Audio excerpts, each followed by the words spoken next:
Kuna watu ambao tumewachukia, tumeweka kwenye makundi ambayo ya watu ambao hawafai, sio kwa sababu ya jinsi walivyo, ni kwa sababu ya jinsi tulivyo.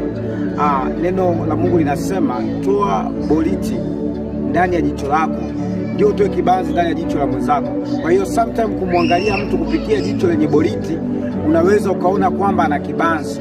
Kwa hiyo ukimwangalia mtu kwa upendo unaweza ukaona yale madhaifu yake yanahitaji upendo wako kuyaficha au kumtengeneza, kumbadilisha.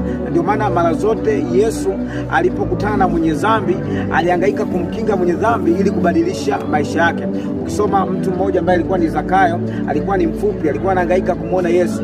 Yesu akasema nitaingia kwenye nyumba yako. Baada ya kuingia kwenye nyumba yake, kilichotokea uoni injili iliyohubiriwa pale, bali unaona badiliko kubwa lilotokea kwake. Kwa hiyo upendo ni kalama ambayo inaweza ikaokoa watu wengi kuliko kalama yoyote. Kwa hiyo watu watakiwa waangalie wenzao kwa macho yenye upendo, sio macho yenye boriti. Ukiangalia kwa jicho yenye boriti utaona kibanzi.